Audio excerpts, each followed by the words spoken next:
Hello दोस्तों, कैसे हो आप लोग। स्वागत है आपका आपके चैनल प्रतिभा स्टूडियो में।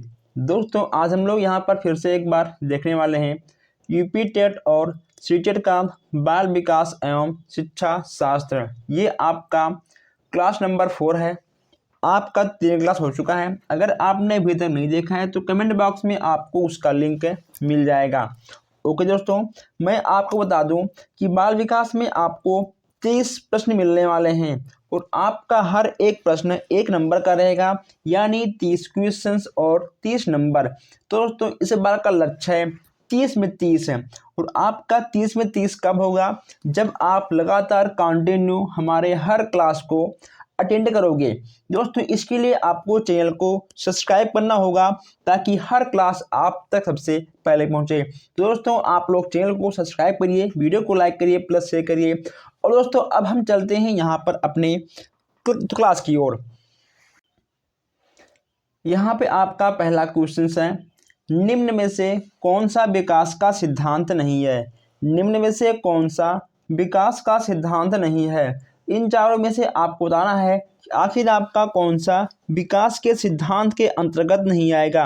मैं दोस्तों आपको बता दूं कि हमने बाल विकास एवं शिक्षा शास्त्र के साथ साथ मनोविज्ञान के जितने भी क्वेश्चंस, जितने भी टॉपिक हैं आपके, हमने आपका नोट्स पूरा कंप्लीट है करवा दिया है। अगर आपने हमारे नोट्स को बहुत ही अच्छे से देखा होगा, लिखा होगा, पढ़ा होगा तो आप ये सारे क्वेश्चंस आराम से कर लोगे। दोस्तों इसमें आपका हो जाएगा आंसर नंबर 1। दोस्तों यानी आपका ए, पहले का आपका ए वाला बिल्कुल सही हो जाएगा। हम यहाँ पर बस केवल प्रश्नों के उत्तर का ही बात करते हुए आगे बढ़ेंगे, क्योंकि हम चाहते हैं कि आपका कम टाइम में आपको बहुत सारे क्वेश्चंस देखने को मिल जाएं। दोस्तों ऐसे क्वेश्चंस आपके एग्जाम में अक्सर आ ही जाते हैं। दूसरा आपका है, मूल प्रवृत्तियों को 14 प्रकार से किसने वर्गीकृत किया गया है? दोस्तों किसने किया है? यहाँ पे आपके हो जाएंगे मैकडूगल साहब। कौन होंगे आपके? मैकडूगल साहब हो जाएंगे। ओके दोस्तों चलिए।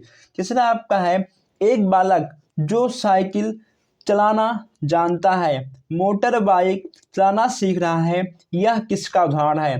दोस्तों इसका मतलब यह है, अगर मान लो आप कोई भी चीज़ सीख चुके हो और आप कोई भी चीज़ सीखने जा रहे हो, ठीक है, देखिए जो आपने सीखा है उसका प्रयोग आप जो सीखने जा रहे हो अगर उसमें होता है, यानी सीखे आपका पहले से सीखा हुआ कोई भी चीज़ आपके दूसरे सीखे जाने में अगर काम आता है तो वह आपका हो जाएगा, और दोस्तों आपका हो जाएगा बी वाला। दोस्तों आपका बी वाला बिल्कुल सही हो जाएगा।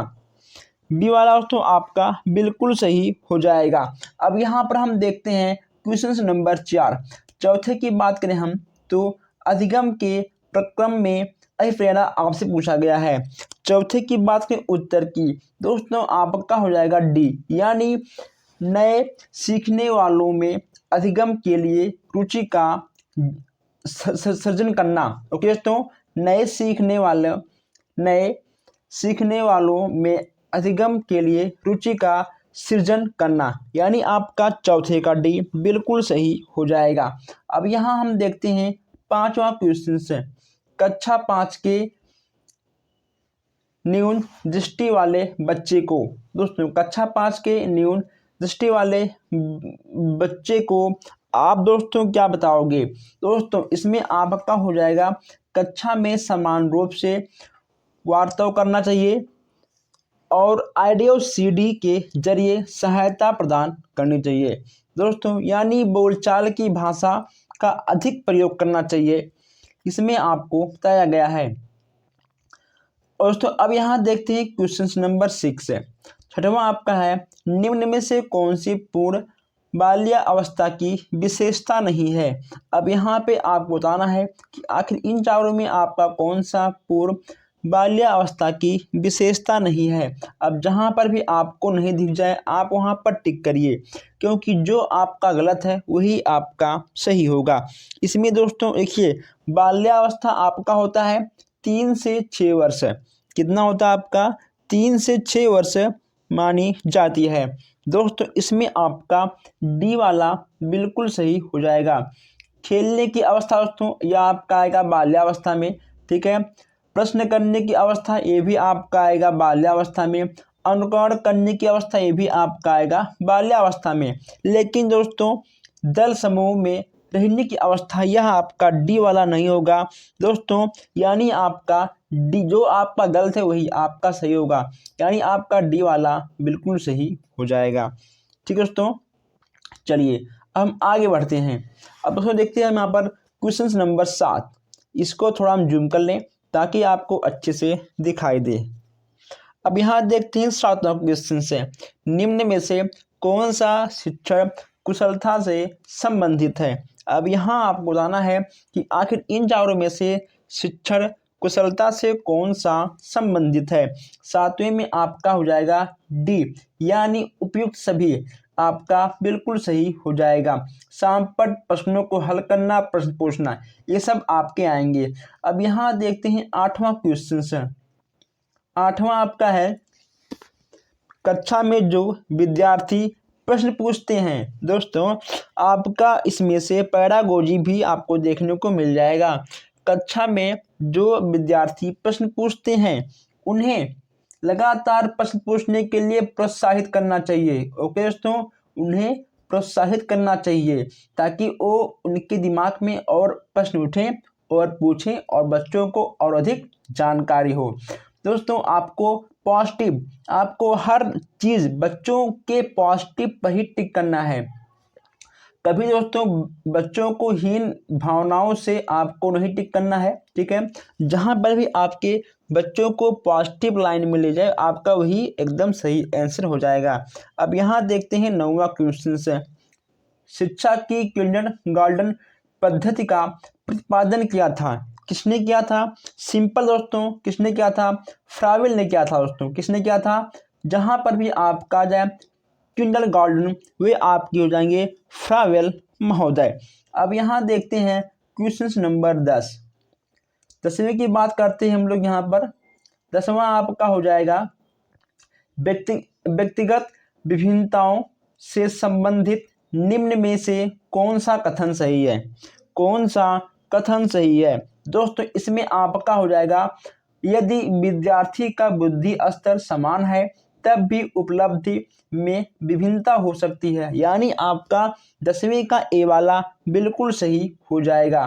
अब यहाँ देखते हैं 11वां क्वेश्चन से। 11वें क्वेश्चन की बात करें, बचपन का सांप्रदायिक दृष्टिकोण की मान्यता है।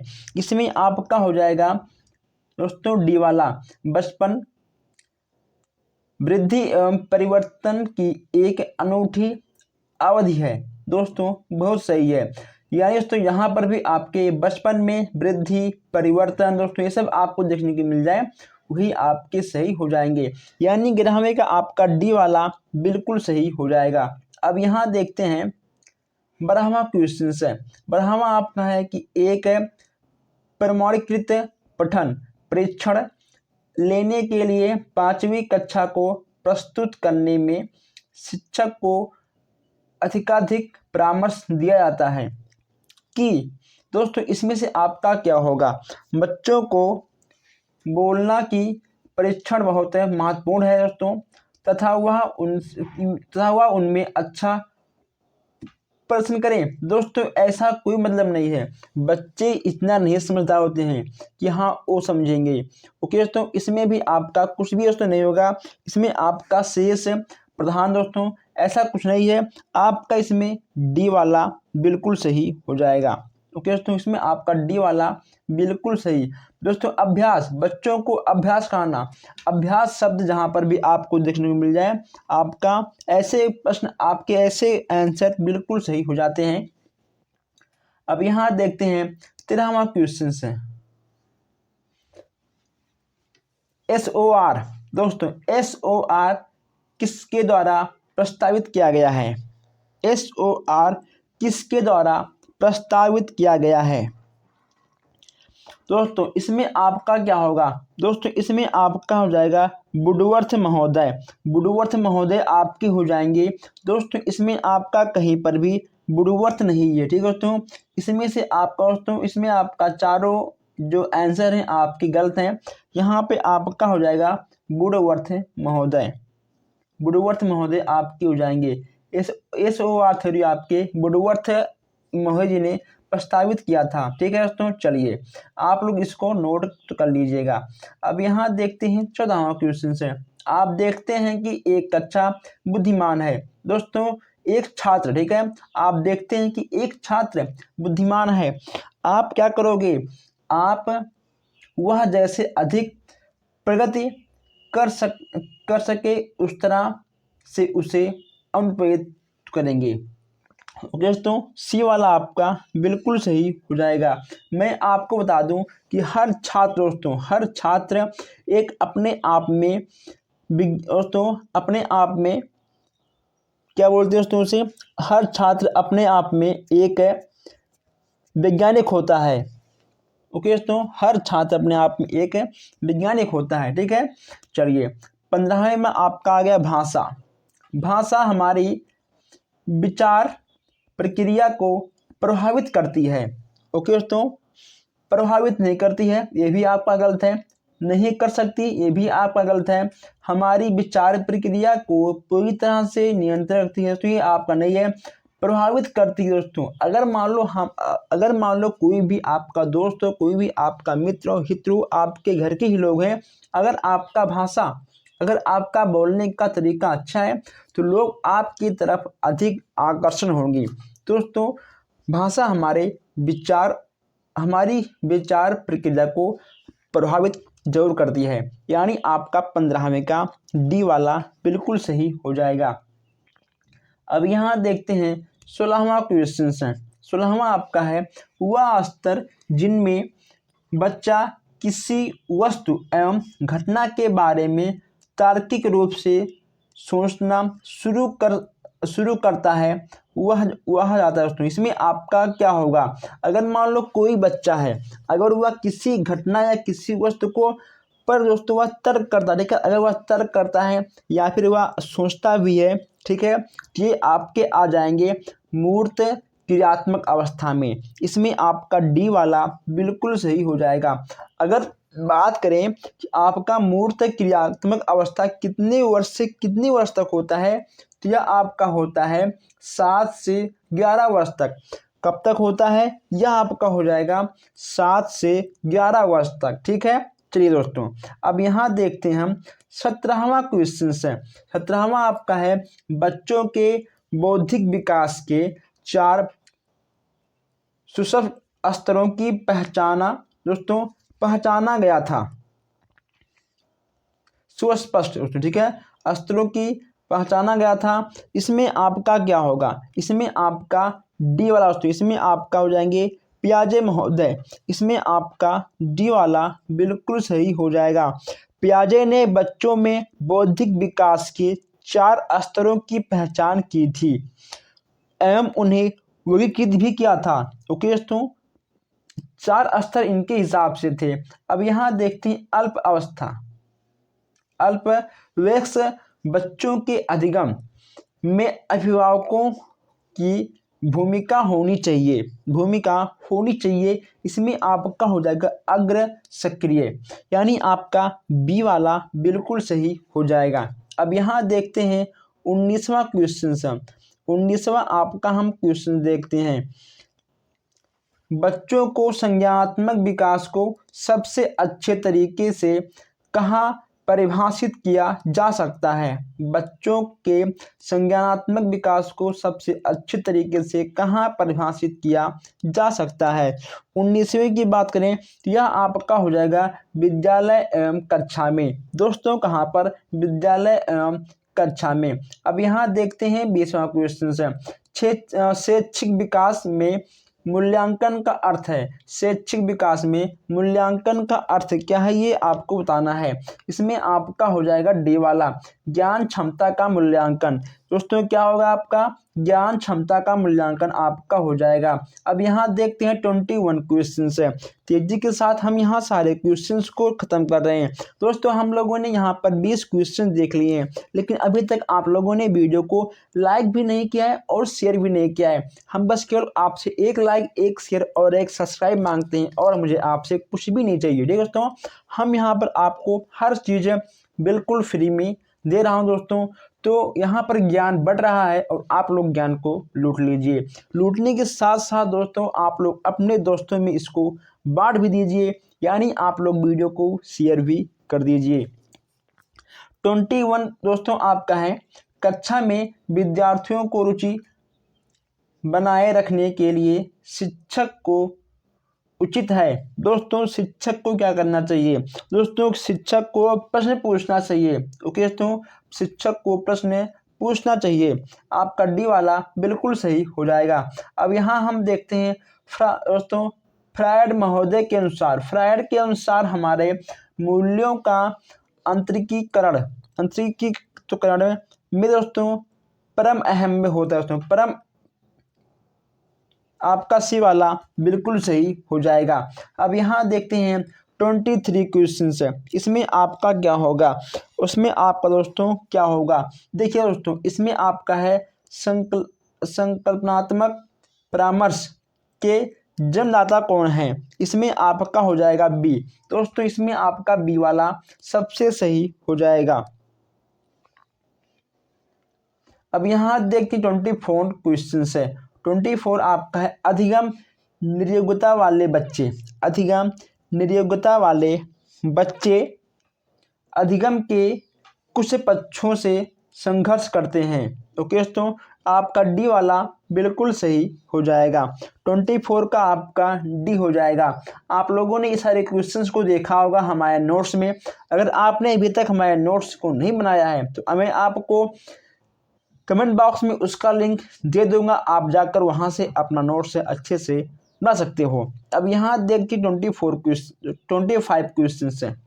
एक मिनट, 25 क्वेश्चन यहाँ देखते हैं। एक शिक्षक के लिए सबसे महत्वपूर्ण क्या होता है? दोस्तों आप एक शिक्षक हो, ठीक है, आप शिक्षक समझ जाओ, बन चुके हो, आप एक शिक्षक हो। आपके सबसे महत्वपूर्ण क्या होता है? विद्यार्थियों की कठिनाइयों को दूर करना। ओके दोस्तों, अनुशासन में दोस्तों आपको बच्चों को नहीं रखना है, आपको बच्चों के कठिनाइयों को दूर करना है। यही एक शिक्षक का धर्म होता है। अब यहाँ 26 की बात करते हैं हम। 26 की बात करते हैं हम, आप एक अति सक्रिय बालक को कैसे सही दिशा में लाएंगे? 26 में आपका सी वाला बिल्कुल सही हो जाएगा। उसे सांपट आदि साफ करने के लिए काम देंगे। देखिए दोस्तों, बच्चों से काम करना तो बुरी बात है, आपके दिमाग में ये भी आएगा। लेकिन दोस्तों अगर मान लो कोई भी बालक सबसे अधिक काम करने के योग्य दोस्तों, अगर मान लो वह हमेशा सक्रिय होता है तो दोस्तों बच्चों से आप स्कूली काम कुछ ना कुछ ले सकते हो। यानी आपका 26 का सी वाला बिल्कुल सही हो जाएगा। अब यहाँ देखते हैं ब्रेन लिपि एवं टेप रिकॉर्डिंग किसके लिए शैक्षिक प्रावधान के रूप में प्रयुक्त किया गया है? अब देखिए दोस्तों, ब्रेन लिपि यानी जिन बच्चों को नहीं दिखता है। अब दोस्तों हम बात करें कि आखिर ब्रेन लिपि का खोज किसने किया था, तो आपके थे लुइस ब्रेन ने। ओके दोस्तों, लुइस ब्रेन ने क्या था, कब क्या था? 1829 में क्या था। इसमें आपका हो जाएगा दृष्टिबाधित विद्यार्थी। आपका बी वाला बिल्कुल सही हो जाएगा। अब दोस्तों यहाँ थोड़ा आगे बढ़ते हैं। अब यहाँ हम देखते हैं 28 क्वेश्चन। एक मिनट, अब आपको सारे क्वेश्चन अच्छे से दिख रहे होंगे। अब यहाँ देखते हैं 28 क्वेश्चन हैं। आपको अपनी कक्षा में 2 मंदबुद्धि बच्चों को बैठने के लिए बोला गया है। अब आप क्या करोगे? उसको मारोगे, उसको भगाओगे या फिर उसको समझाओगे? दोस्तों क्या करोगे? आपकी कक्षा में 2 मंदबुद्धि बच्चों को बैठने के लिए कहा गया है, क्या करोगे आप? दोस्तों ऐसे विद्यार्थियों को सीखने के तकनीक सिखाएंगे।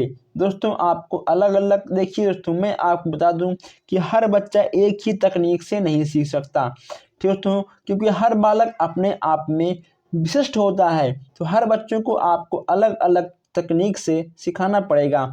एक शिक्षक को साधन संपन्न होना चाहिए। इसका क्या अर्थ है? एक शिक्षक को साधन संपन्न होना चाहिए, इसका क्या अर्थ है? दोस्तों, इसका अर्थ हो जाएगा उसको अपने विद्यार्थियों की समस्याओं को हल करने का पर्याप्त ज्ञान होना चाहिए।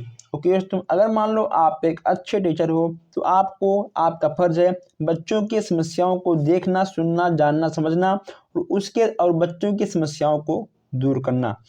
अब यहाँ देखते हैं 30वां क्वेश्चन से, निम्न में से कौन सा सिद्धांत है यह दर्शाता है कि अपेक्षित व्यवहार के सन्निकट सकारात्मक प्रतिक्रिया तथा पुनर्बलन के फलस्वरूप व्यवहारात्मक विकास किया जा सकता है। 30वें में आपका क्या होगा दोस्तों? 30वें में आपका डी वाला, दोस्तों आपका सी वाला बिल्कुल सही हो जाएगा। सी वाला आपका बिल्कुल सही हो जाएगा।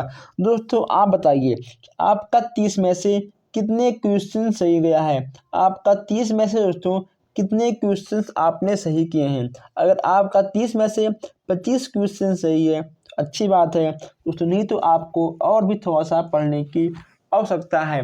दोस्तों आप लोग वीडियो को लाइक, शेयर, कमेंट करते रहिएगा। दोस्तों अगर आपका कोई भी समस्या हो तो आप हमसे कमेंट बॉक्स में पूछ सकते हो। दोस्तों हम मिलते हैं फिर नेक्स्ट क्लास में। धन्यवाद।